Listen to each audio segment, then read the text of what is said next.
very happy to see you, and it's been a while, so we're happy to have you join us as one of the Storyteller profiles.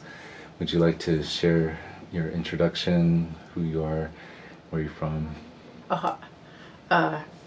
Susan Paskvan usa Doyon Denaakk'e kitsu seasni. Sedilnaka ina Eliza Jones, bauza yel ita Benedict Jones bauza ina bedilnaka Sitsu ka Josie yel Little Peter yel hagaila ita bedilnaka ina bedilnaka hadodlik haget yel zatich Denaakk'e onten yel hulen hagaila. Anyway, ita bedilnaka Sitsu ka gaila Sitsu gaila Jesse Edwin yel Sitsi ka Harry Jones yel Andrew Edwin yel hagaila Manil Gadzet hagaila hadan hagaila retired Aslan and Yukon-Koyukuk School District, 19 years Gonsini. I am Susan Paskvan. Manil Gadzet Hudson Zadans Litz Fairbanks Lista Seyet Ledoy Steve Paskvan Bauza Kiel Natich nach Hulan Jason yel Adam yel Habauza. Let's see. Tonidza Galsilna Aslan Hadan Aslan. I'm Susan Paskvan, and in Denaakk'e they call me Kitsu. My parents are Benedict and Eliza Jones, and my mom's parents were Josie and Little Peter. And my Sitsu Gaila, my late grandma Josie Peter, was from Hughes, Hadodlikagit, and Sitsi Gaila, Little Peter was from Huslia. So I said they're from the Huslia and Hughes people. And then Ita Abedilnaka, my dad is Benedict Jones, and his mom was Jessie Edwin, and her first husband was Harry Jones, and her second husband was Andrew Edwin.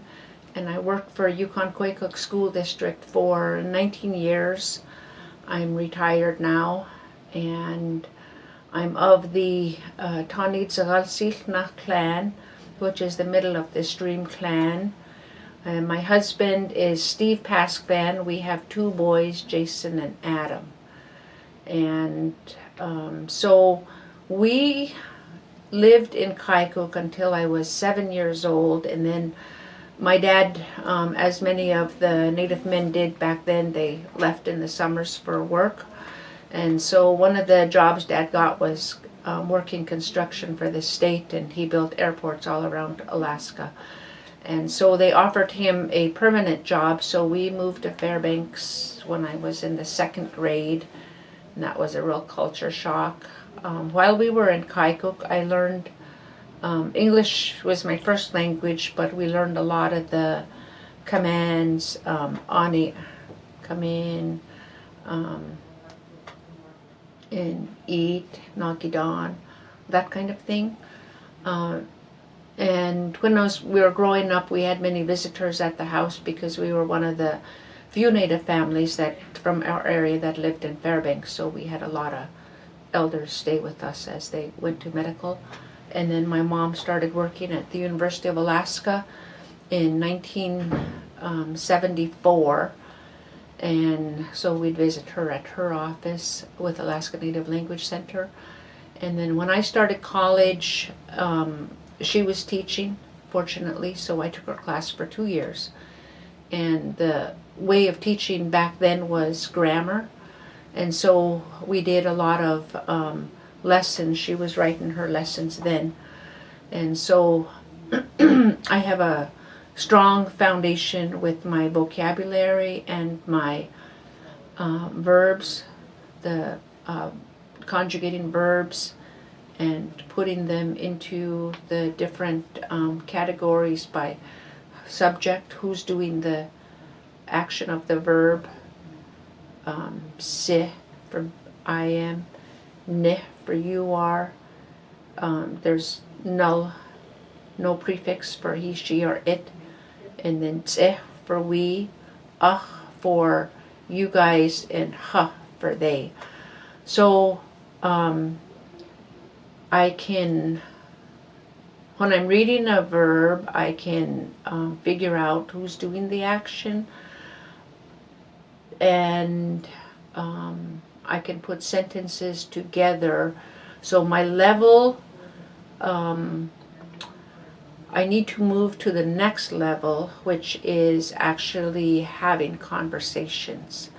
And so I think through that work, plus in my initial, so I did that for 2 years, and then I joined the workforce. And then after I got married, we had 2 kids, Jason and Adam, and I was working actually for Doyon Foundation way back then. And there was just 2 full-time staff. So I remember November 15th, one year, we had a raffle that was held on November 15th. We had our scholarship program, which was due on November 15th. And we were featuring a new blanket, the Heritage Series blanket, on November 15th. And so with just 2 of us full-time in the office, I had a lot of overtime. And one day my son told me, "Mom, you don't need to pick me up. I love Linda." I turned in my resignation. It took me 2 months to get out of the office, to resign. And then Tanana Chiefs Conference had a Mentor Apprentice grant from the Administration for Native Americans. And so my Aunt Madeline, that's my mom's first cousin, she agreed to be my mentor, so I worked with her. It was 10 hours a week, and so we had part of that Mentor Apprentice, you couldn't have another job. So I only worked the 10 hours a week with her. It was 2 hours every day. And so what really helped me, because before that, through that class with Mom, I learned how to write. And so when I was meeting with Madeline, I used to sit there and write everything, trying to make sure I don't forget things. And I had a little tape recorder, and I'd record things and go back and listen to it and stuff. Then one day I decided to put, they kept telling us, don't write. So I decided, okay, I'll try it. Let go of my crutch. And so I put the paper away and just listened. And so I was able to, I call it maybe fine-tuning my ear. I could hear the language more, and I was able to speak more. So I did that, and part of that relationship was also being a facilitator. The Alaska Native Language Center had a, Athabascan Language Development Institute in the summer. And so they had a grant for that. And since I was a mentor for this, part of that was I would teach the teachers at the Aldi. And I was like, oh, I don't know how to teach. And so when we started the Mentor Apprentice with Madeline, there was no training. It was like, just do it. And so I had to come up with my own way of doing it. We did have Beth Leonard, she worked at Tanna Chiefs. It wasn't until maybe 3 or 4 months into the program that she was able to bring Leanne Hinton to Galena. And so they brought all the mentor apprentices to Galena, and we met in the hall. I think it was the hall. Anyway, so that was our first training on how to do mentor apprentice. That was very helpful. And then in preparation for summer, then I was thinking about, because Aldi was, I can't remember, I think it was 3 weeks long. So Aldi, I had to plan a session for the morning. I think that was 4 hours. And then all these students took 2 linguistic classes in the afternoon. So it was an all-day thing for them for 3 weeks. So I was teaching the teachers, many of them who taught for Yukon-Koyukuk School District. We were fortunate then that we had a lot of native teachers. And a lot of those teachers, there would be the equivalent of like my aunts and uncles' age. And so a lot of them had fluency in Denaakk'e, not 100% fluent, but they had high latency, which is where they could understand the language, but they needed help in speaking it. And so it was my job to facilitate the language lessons, and by that time I had read about the Leanne Hinton's, the way that she does her mentor apprentice. A lot of total physical response, which is a shortcut for TPR. So we get up and Aunt Madeline would tell me to open the door or to sweep, Hagedeklit. And so as I was doing the actions, then I was able to figure out the verbs by doing it. I washed a lot of dishes. Ata asla, I'm washing dishes. We drove around quite a bit. Hanadi de bash, I'm going uphill. Nanadi de bash, I'm going down the hill. And I would listen to my tape recorder and then try to transcribe it. I go back and look at my notes. I still have my journal. And I can see where my writing has improved over the years. At first there was pretty much phonetic, but now I can read and write much better. So that was through the Tanna Chiefs and then the university, and then YKSD, Yukon-Koyukuk School District, got a grant from Department of Ed, and it was a 3-year grant. They encouraged me to apply, and I was still in my program at the university. I applied for their 2-year master's program, and it was in interdisciplinary with Athabascan languages and applied linguistics. I finished all of my courses. I started my thesis, and then that semester that I was supposed to write my thesis, that's when I got the job. And that job, they wrote so many components into it. I was like super busy again, so there went my thesis, and I just never picked it up again. And so that's one of my goals, is to finish that thesis so I can get my master's degree. Nice. And so while I was working at YKSD, one of the things was to professional development for the teachers. And when we got that, then part of the requirement was to teach classes. And at that time we had many of the teachers who went through the Aldi, and so I would just provide them professional development, and they would do the teaching in the classroom. Over the years, all of those teachers have retired. So then with video conference, then I had to take up that slack and started teaching. When I retired, I had 6 different classes. at the 9 schools of YKSD.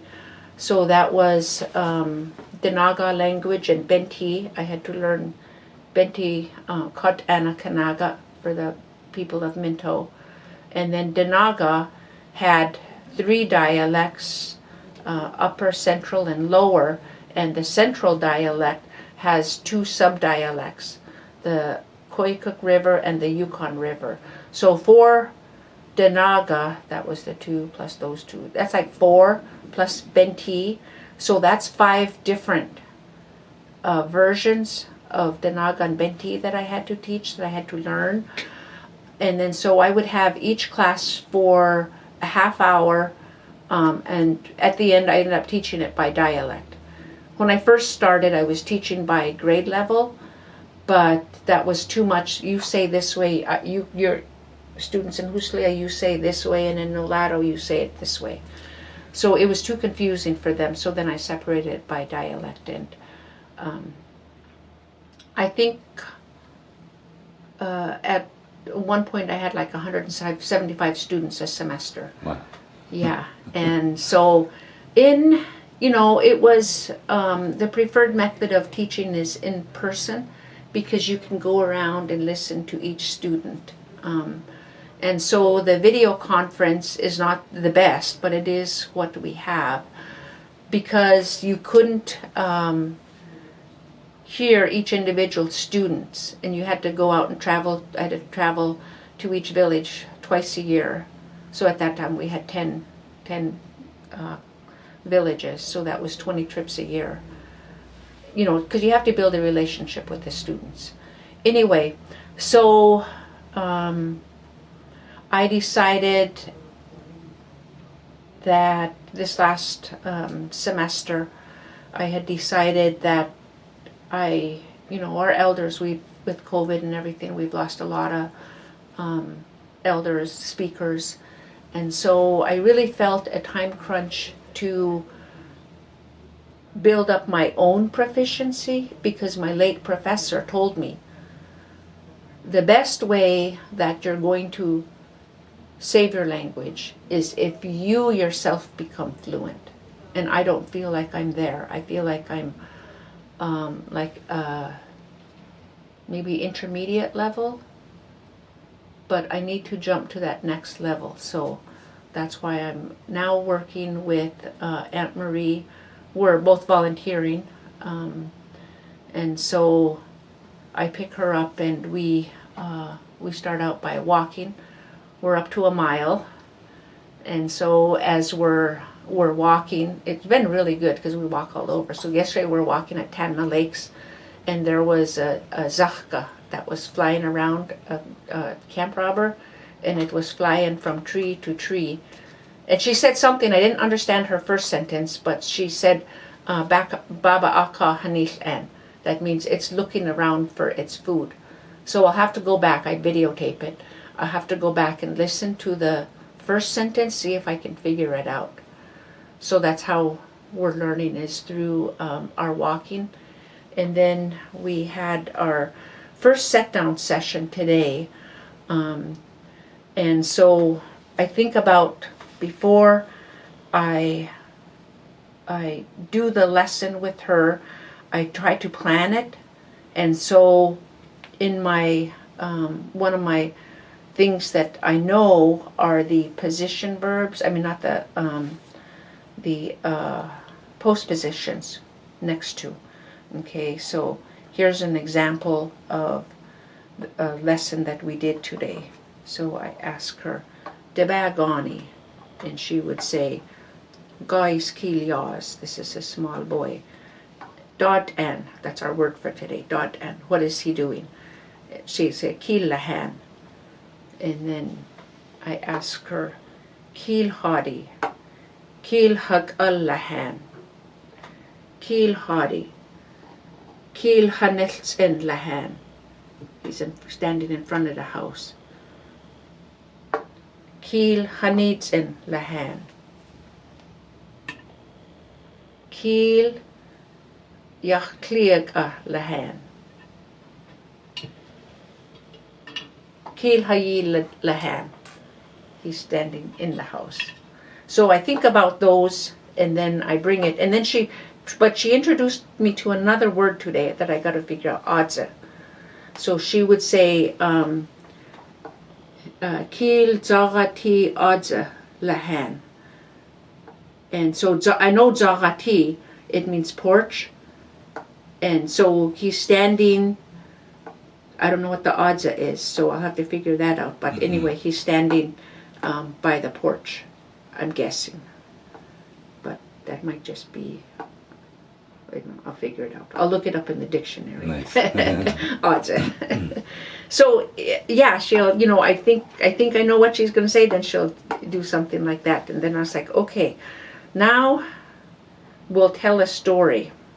Oh, so I videotaped it, but my iPhone is full, so we'll have to videotape it again. And so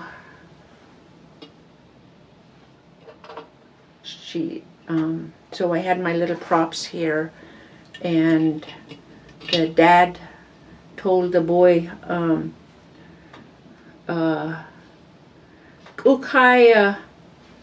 Ukaya hadze rahat klatlich ukat. I think I said that right. Anyway, he said, go to the store and buy me a axe. So Klinia, he went out the door. Ukahaya Natasal, he's walking to the store. Rahal, he's walking. And in the store, there's the storekeeper. And so the storekeeper asks him, Gin unkat, what do you want? And he says, Tlatlich adesta, I want a tlatlich. And so he asks him, and I forgot how she said, Nadadza something. Anyway, how much is it? And he says, $10. And so he gets the tlatlich ulkat. He bought that tlatlich. And not tatlia, he's walking back to his house, and his dad asks him something. Nadadza ulkat. How much did you pay for it? $10. And then the dad said he's going to chop wood, and so we pretended, we'll pretend this thing, whatever it is. We'll just pretend that's wood. Anyway, so the dad said he's going to, and this is where the verbs come in happily. He's going to chop wood. Kont de class, or she said it in the future. And then I asked her, Bitot dan, what's the dad doing? She said, Kont det class, kont det class. And that was the end of our cute little story. So now that's in addition to walking, I'm hoping that I can do more of these little videos, because you get a lot of conversation in there. Yeah. So that's how I'm teaching myself. I also use the Koyukon Athabascan Dictionary, which you have one back there. Yeah. I use that, and then I also use, I have tools. I record using my iPhone and this little microphone, and it has a stand and everything. So I have to buy a new phone. And then Doyon Foundation also provided us with training, so that we have a book that we can use. And then I met Leanne Hinton this summer at Kolang, which is a conference held every 2 years. And so Leanne was there selling her book, so I have a personalized signed copy. A signed copy wow. from her. It was good to see her again. Yeah. After many years, since Yeah. the 90s or something. Yeah, Wow. yeah, that was like 98, maybe. I think that she came to Galena. This is all really awesome. You have had a long time journey in teaching and learning the language. I remember when we started, 2009, 2010, we were doing monthly teleconferences, and there was a group of us working with language or studying in the master's programs or working in our communities, and we wanted to approach Doyon to fund or provide some financial support for our languages, because we all realized, just how urgent the situation was. And I remember we approached Doyon, and they told us, well, go back to the drawing board and come back with a more solid proposal. But you're the one that wrote up that proposal, like. Yeah, so my background, I got a degree in business management from University of Alaska Fairbanks, so I knew about business plans, and I have gone to many conferences and institutes in the summer, like 6 weeks long, 2 summers in a row. And the main thing that when you're doing a language program is to have a plan, because there's so many different, you have to have the speakers, you have to have professional development, you have to have a place and funding for all of that. And you have to have your vision, your goals, and your objectives. And so using the SMART objectives. Sustainable? No, SMART. Specific, measurable, achievable, realistic, and a timeline. SMART. And so went back to the drawing board, and I already knew, kind of what goes into a language plan. So I think I whacked it out in about 2 weeks, and then we all met together. And at that time, I had a huge dollar amount. Dream big. Yeah. Because then they're going to chop you down. It's Yeah. kind of being realistic. So we dreamt big, and I felt like we really had to defend the plan, because the board members were questioning it, and I felt, to me it was a no-brainer to not fund the Doyon Foundation with this, but we had to convince them that Doyon Foundation could do it. And so I think they sent us back and told us to do a smaller budget. So then we did a smaller budget, and then they had their second meeting, and they were much more agreeable to a plan. It didn't feel like we were fighting against them at that time. So we were quite pleased that they funded it, and from there, then we were able to write grants. It was the first one from A&A. Yeah. Yeah, and so at one of the foundation board members had heard of this program, Bikey, and so that was the predecessor to what we have now is Doyon Languages Online. Yeah. So through my work at YKSD, I had uploaded a lot of the language into Bikey at that time, and I think they have put it over onto into DLO. Yeah. I haven't checked.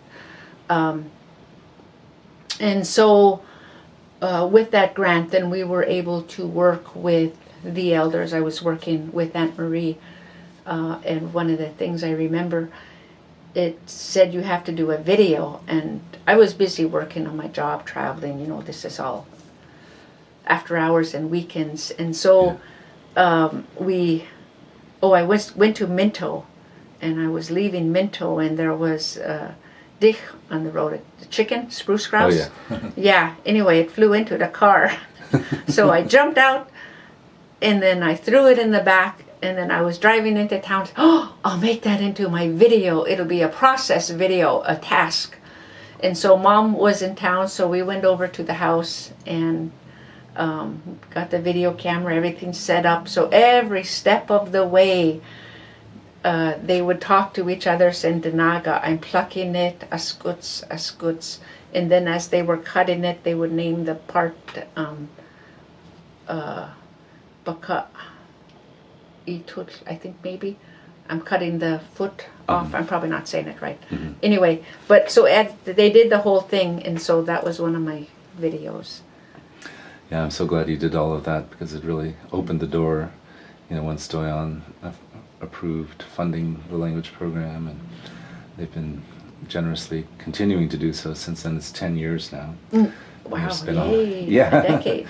Yeah, we're celebrating, and it's just been a great honor to be a part of it, and all the people that have come in and out of the doors, and with the different workshops and projects we've been doing. It's just, it all started from that plan that you developed, and it's just I want to say basi basi for it, and all the contributions you continue to make with the language and looking at your own learning. I think that's really, you know, incredible that, you know, you're aware that you do need continuing to study and learning. So I feel like that myself a lot of times because you know, it's just very important that these languages get passed on.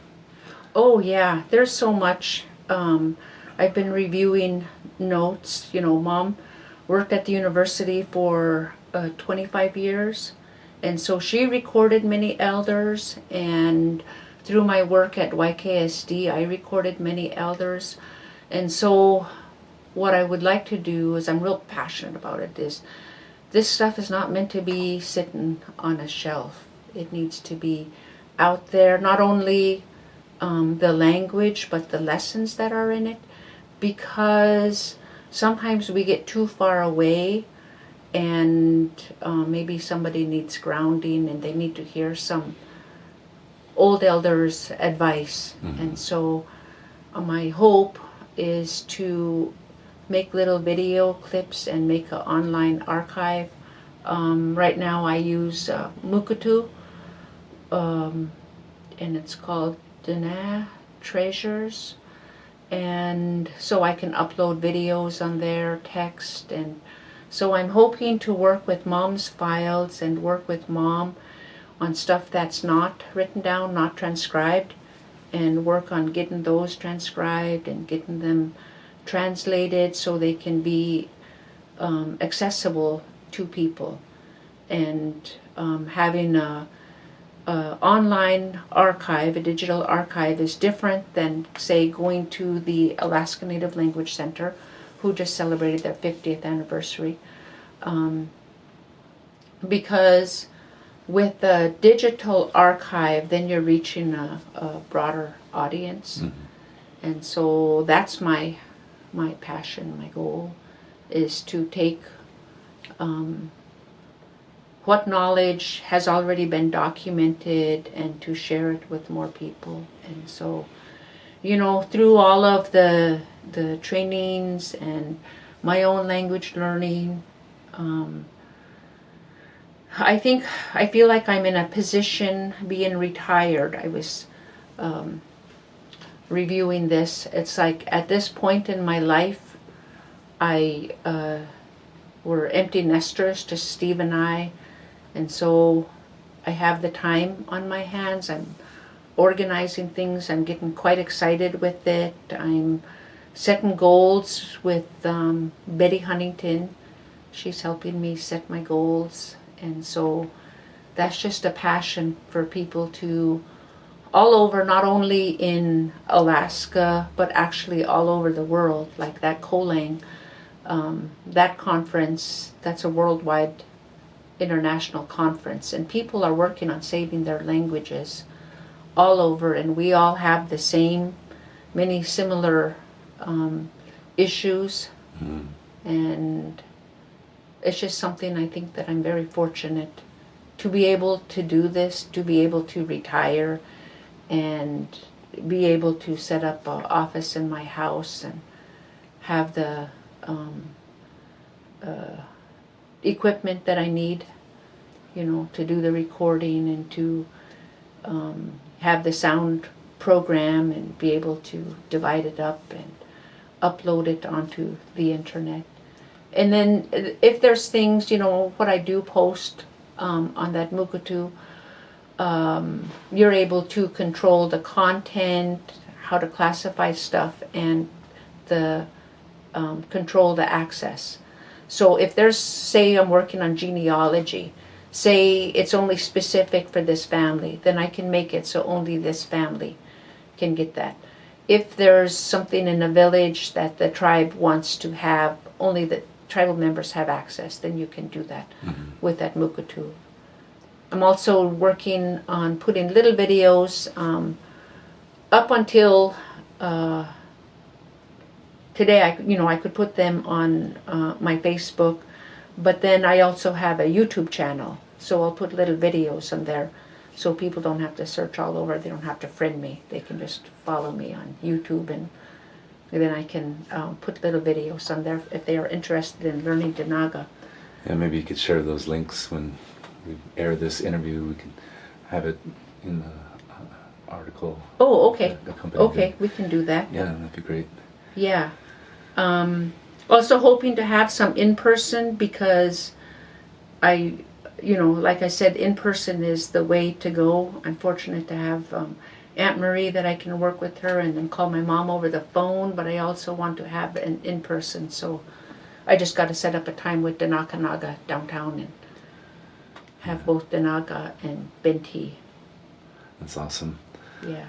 Yeah, I really appreciate you coming by today, and you've retired in your role at YKSD, but not really retired No. in your role as a language champion and advocate and teacher and learner. All those things are just still a very big part of your life and really important, and I appreciate that you're making that time and space for the language. Definitely a priority, definitely a passion. Anything else you'd like to share? So the word for today is dot-an. It Dot-an. means, dot-an. It means what is he, she, or it doing.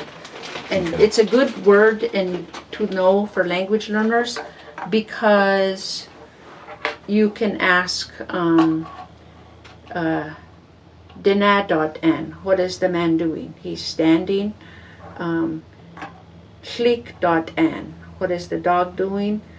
This one looks like it's just standing too. Okay, so I can say Shlik lahan.